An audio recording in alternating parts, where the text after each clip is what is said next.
Good day all. We are going to now talk about the present simple tense of the be verb. Again, I'm sticking to the same poem that we did for the last two lessons. I'll just read it again so that anyone who's joining now, I would really advise you to go back and see 1, 2 and come to this because it's all one thing, but I break it into pieces so that it's easier for you. Do not stand at my grave and weep. Mary Elizabeth Fry. Do not stand at my grave and weep. I am not there, I do not sleep. I am 1,000 winds that blow. I am the diamond glints on snow. I am the sunlight on ripened grain. I am the gentle autumn rain. When you awaken in the morning's hush, I am the swift uplifting rush of quiet birds in circled flight. I am the soft stars that shine at night. Do not stand at my grave and cry. I am not there, I did not die. I am. It's the whole poem is based with the be verb with the pronoun I. Now, when we do the verb conjugations in this series, I will be using, anyone will use the 6 pronouns to show how verbs are conjugated, how verbs become different when they are used with those pronouns. Now, grammar, I told you before, it's very easy to teach because it's very mathematical, really. You can learn it very easily. English grammar especially is quite, at the basic level, quite logical, right? So there are 6 pronouns. Pronouns are what fits anyone. For example, I. Plural of I is we. You, if it's one person. If there are many people, you. Again, same thing. If it's one and she is, it's a girl, she. If it's a boy, it's he. If it's an animal, it's it. You can have she, he also for animals, it. If it's an inanimate thing, it's it. Right? The plural of all that is them. English is a bit different from Sinhala in that sense. Them is, they. She, he, it becomes they. Sinhala would differentiate between living things, animate things and inanimate things. But in English, it is singular for something not living. They, again, many of those inanimate things. It's the same pronoun. So when I teach you the verb, I will show you for these 6 categories, which then will allow you to use it with any noun that you want because it will fit one of those categories. I will also try to avoid using a blackboard if I can, because I would rather keep these like informal talks where I just, at home I chat with you and hope you understand something. If I feel the need for a board, I will have a whiteboard here. Otherwise, I'll try to make it, because I use the board so much in my Sinhala lessons, let's see whether I can do without when I talk to you in English, right? As I said before, please go back to the Sinhala lesson if this is confusing. But please come and listen to this only in English because you will be immersed in the language and that itself will be quite useful to you. Okay, so the be verb is the verb that you describe something to be. For example, this is a book. I am a teacher. This is a piano. What you describe, even if you put an equal mark there, it means the same thing, right? I sometimes feel, if you don't mind me just giving you an example from Sinhala, sometimes we don't see this in Sinhala. You don't see the verb separately. Mama lamayek me.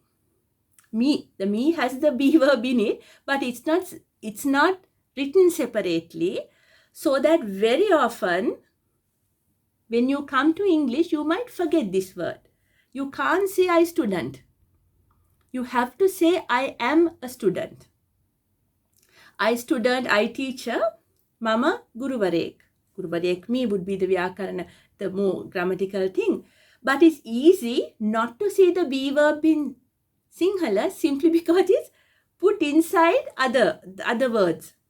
While as in English, it stands separately very firmly as an independent word. So if we take the 6 pronouns, I am. Am is only with I. Am doesn't come anywhere else. We are. You are. You plural are. Now this is different. He is. She is. It is. Word is comes in the third person singular. They are. So with the be verb I am, he, she, it is, everything else is are. And you will describe what they are. They are students. She is a student. I am a teacher. You are teachers maybe. You are students maybe. You are a student maybe. You are a teacher maybe. I don't know who is listening. So that is the use of the be verb.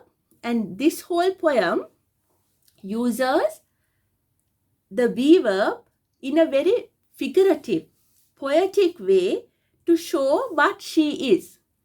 I mean, she is dead probably, right? But when she dies, she says, I'm not dead. I am not dead. I am not there. So, I am a teacher. If you want to say no, I am not an accountant. I am not a manager. I am not a professor. Not a, right? Am not whatever. I am whatever. So if you look at the second line, also if you all are learning, I would really advise you when I put the poem, please if you can write it down. Not a printout. Write it down. Because just like you listening to me, even without understanding, do it. Because one day you might understand something. And that is the journey. It's not going to happen overnight. It's not going to happen in one day. But if you keep at it, at some point, if you keep listening to English, you might learn something. Okay? And that something is going to be important. It might not be 100%. So when you get this poem, try to get a pen and a paper and actually write it down so that your hand and your eye become familiar with this script and you're used to it. Okay? So if you look at the second verse, I am not there. I do not sleep. That I will do next time when I do the present simple tense normally. Today I'm only concentrating on the be verb. Then she goes on. I am 1,000 winds that blow. I am the diamond. So it goes on and on. I am the, and last line again, I am not there.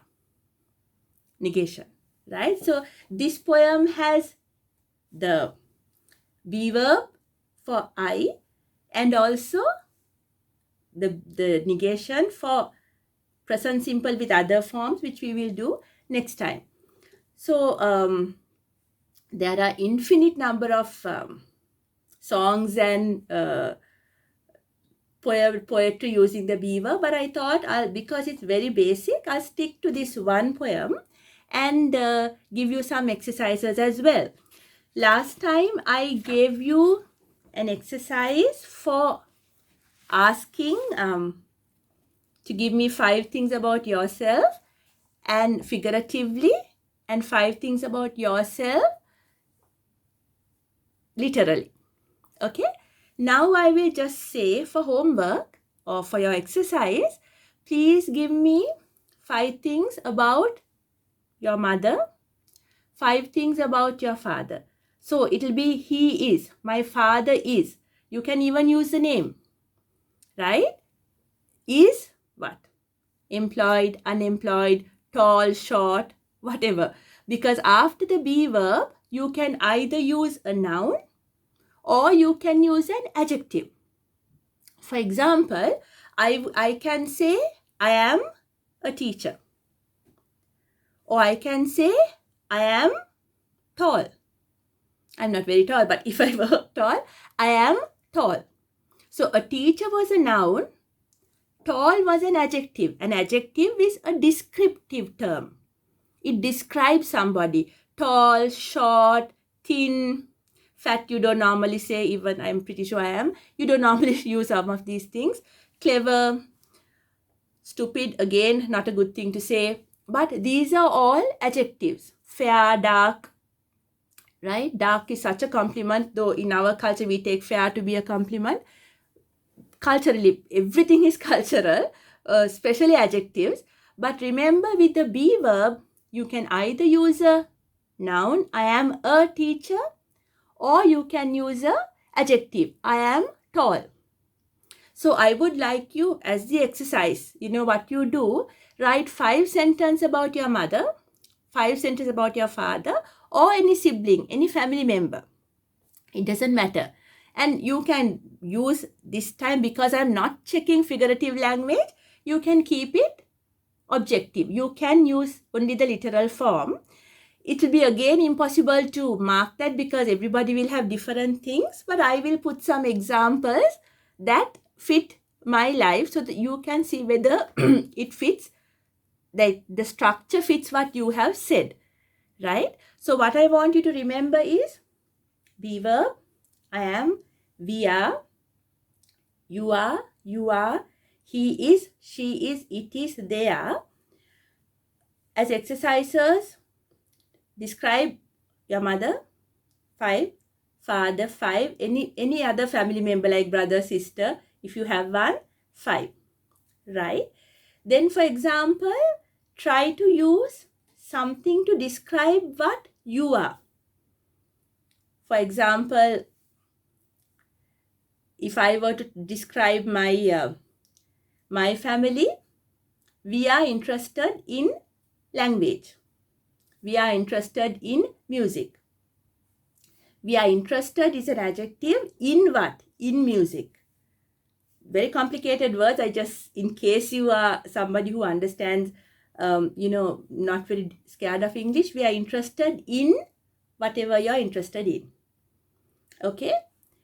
So if you're talking about a sister or a brother, he is, she is. Okay? And give me one sentence about maybe your neighbors. You can use the word they. So for homework, for your exercises, give me one sentence about who is living next door. Right? They are nice, they are noisy, if they are making a lot of noise in the night. Okay, they are very polite, they are helpful, they are a family of 5. They are a family of 5, noun, right? Anything. Try to form words, because remember, people, if when you're listening, just understanding might not help you very much. Try to use the language. It's only through use that you can gain knowledge. So even if I mark it or not, have a exercise book or whatever where you practice these things. And I will put some model answers. Again, there won't be right or wrong because my answers will be different. But you can see whether what you have said is correct. Have a dictionary. It doesn't have to be a real book. If you have a phone and the internet, so many dictionaries online. Check. Okay? But work with me. Just listening to this lesson is not going to help you very much, but work with me. Produce the language so that slowly we will go towards some kind of proficiency. So before I end this, I thought I will summarize what we have learned today. So I'm actually recording this a few days later, and to also leave you with another song, because songs always make it beautiful. And I hope, as I always say, go to the song and listen to it, because the songs I choose are also, well, they are my favorites. You may not like it, but I find them very beautiful, and the music will make this learning process a bit more interesting. So do please listen to the song that I will play at the end of it. I will summarize what we have done for the be verb first. As you noticed from the poem, Do Not Stand at My Grave and Weep, the be verb can be used as a main verb mainly to describe something, either states or feelings, right? And you can use a noun or an adjective afterwards. I am angry, I am hot, I am sweaty, or I am tall, I am a teacher. I am tall is an adjective, I am a teacher, which is a noun. There is also this line in that poem. I am not there. I am not there. The positive would be I am there. So what is there? There is not a noun. There is not an adjective. There is an adverbial. An adverbial is something that shows place. There are 9 different types of it. Don't worry about any of these names. But I wanted to show you that be verb can also be used with a place to say where somebody is. For example, I am in the studio. I am in the studio. So that is not an adjective or a noun, but it is an adverbial phrase. I am in Nugegoda. I am in Veyangoda. A place in Veyangoda, in Nugegoda. Right? So adverbial phrases are also something that can come after the be verb as a main verb. The be comes very often as auxiliary verb or helping verbs. That we will learn later when we do all the tensors. Today my lesson was showing you how the be verb is used as a main verb. And I said with the be as a main verb, you can use an adjective, a noun, or now I said you can also use it as an adverbial. So I am there, I am not there. Also this word there is very, very important to show what exists in places. For example, look at this. There is a piano behind me. There is a piano behind me. There is a book in my hands. There is a book in my hands. There are panels on the wall behind me. Plural, there are. Singular, there is. So plural, there are panels on the wall behind me. So there is, there are very good ways of describing what is around you. So for homework, do this exercise using there is or there are. Give me some things which are existing around you. You can say there is a table in my room. There is a chair near me. There is a vase near me. Give me for homework, or you don't have to give me. Write 5 sentences in which you use there is or there are. Is with singular, are with plural to describe what is existing at the moment. If you use the past tense, of course, what existed before. We'll do past tenses later. Just give me 5 sentences using there is, there are, describing what you can actually see when you're writing that around you. Okay, that's one exercise. Before I stop the is as a main verb, I want to show you some very common usages of it that we use with the subject it. Right? So it means in English, it can be an animal or it can be an inanimate thing. So I can say there is a piano behind me. It is black in color. So again, be verb describes a state. It is black. It is tall. It is a good piano. Right? There is a door behind me. It is wood. It is heavy. Okay, it is difficult to open. All of those. Difficult, again an adjective. And one very common thing is for it is to describe the weather. For example, I can say it is hot. In Sinhala, we just say one word, rasnei. In English, we can say it is hot, it is cold, right? So description of weather is normally with it is. You can also give cost, the price of something, How much is a loaf of bread? How much is this book? It is 2000 rupees. This book is 2000 rupees. Cost. This house is 3 million rupees. This house is 3 million rupees. So cost is also normally with it is, or with the noun you can use is. You can talk about distance as well. How long is it from Colombo to Kandy? It is 100 miles from Colombo to Kandy. How long is it from my home to your home? It is about 5 kilometers. It is about 5 kilometers. So it is, right? So the verb is, the be verb as a main verb is also used to talk about weather, the price of something, and also distance, right? Very commonly to finish these, not that this is a complete list. Another very common usage is time. What time is it? It is 4 o'clock. What time is it? It is 12 in the afternoon. It is, and you put the time.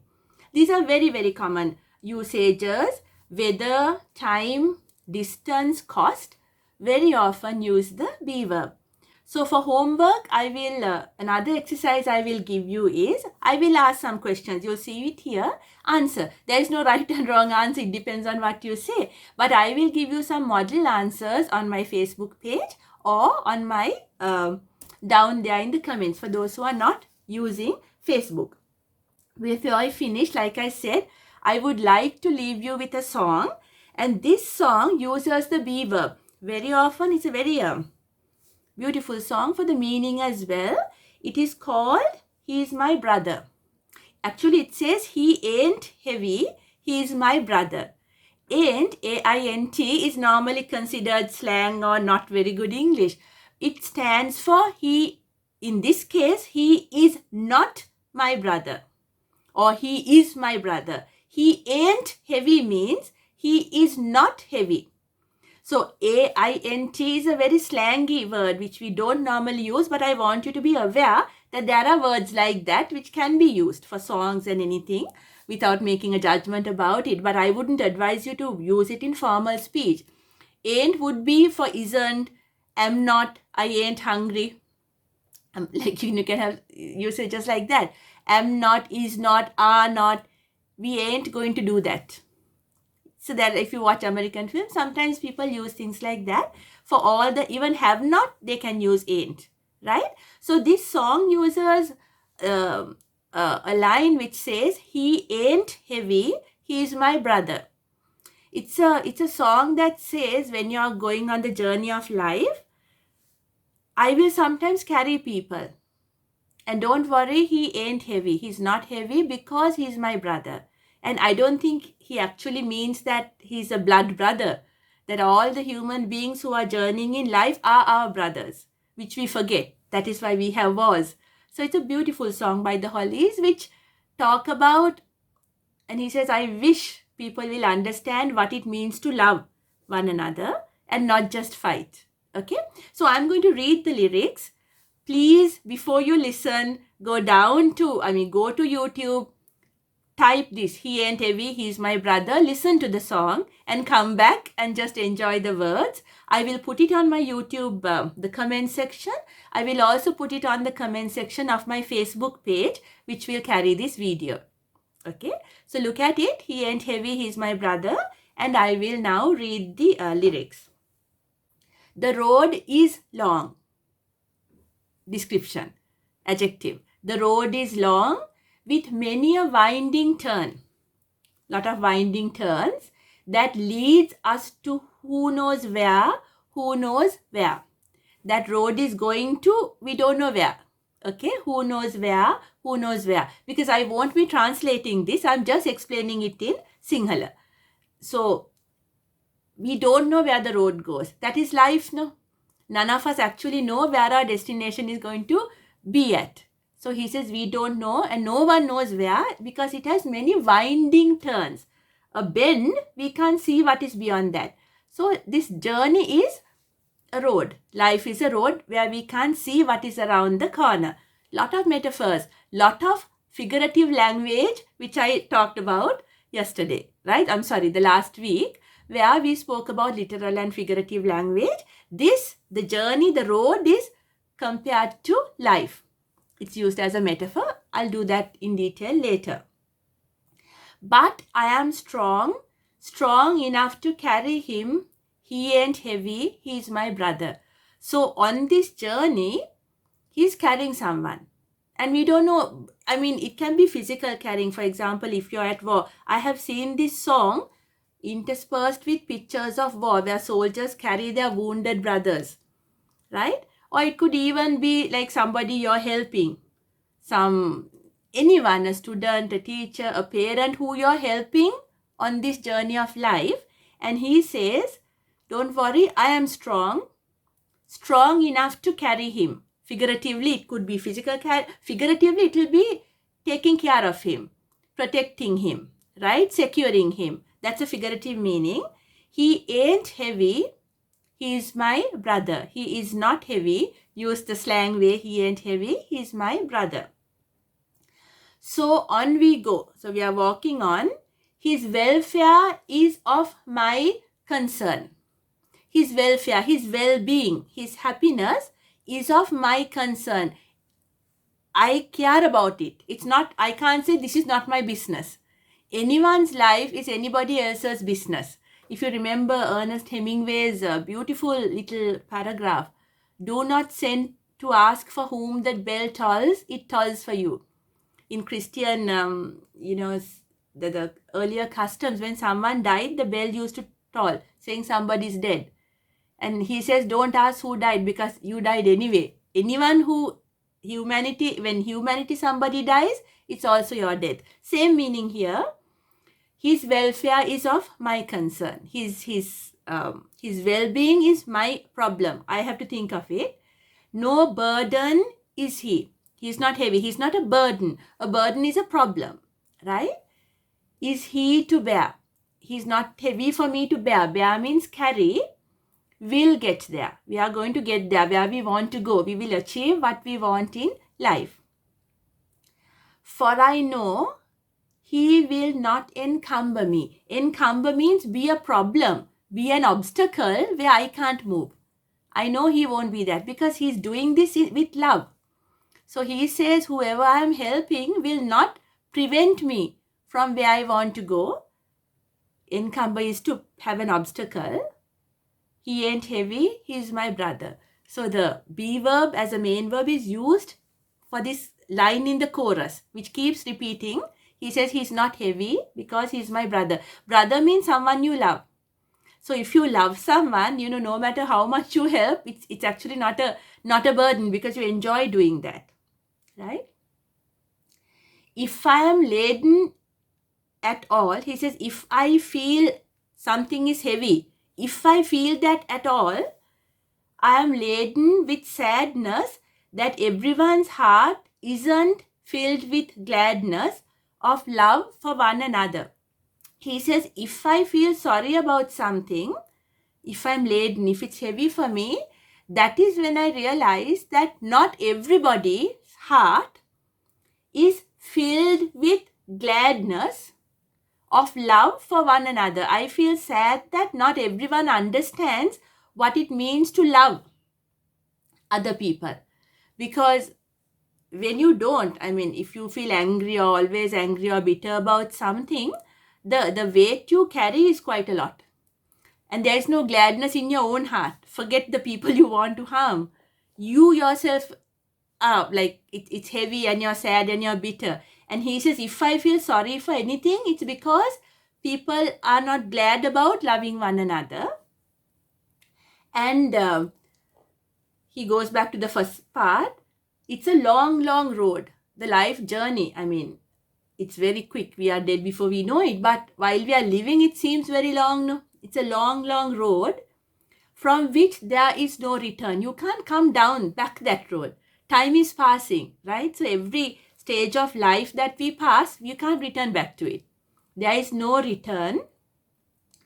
while we are on the way to there, wherever we are going, which might be death. For Christians, it will be heaven. For us, the Buddhists, it will be, another life. He says, while we get there, why not share? Why not share what you have? It could be wealth, it could be your knowledge, it could be happiness, it could be your peace of mind. He says, since we are all going on the same journey, and since we can't ever come back, why don't we share while we walk? Without hurting or without having wars or without killing people, why don't we learn to share? And the Lord doesn't weigh me down at all. And the Lord he's carrying somebody, right? He's physically, probably not. He's psychologically, he's carrying somebody's protection with him. And he says, and the Lord doesn't weigh me down at all. When something weighs you down, when it pulls you down, you can't move. And he says he doesn't weigh me down, not at all, right? Why? Because he ain't heavy. He's not heavy. He's my brother. And then there's a repetition of he ain't heavy, he's my brother. Okay? A beautifully kind song. A song filled with love, filled with we serve people, we can help others without ever feeling the weight, without not being able to move, if we do it out of love. And then we can all reach the end of that journey on this very long and winding road. Yeah. So apart from the music, apart from the beauty of the words, look at the grammar, because it uses the be verb to describe something very often. Okay. So I wanted to just add this part to this lesson on the present simple be verb for you to enjoy this song. Please listen to it. It's the beauty of the words come only with the music, right? And revise what we did on how to use the be verb as the main verb. Thank you very much.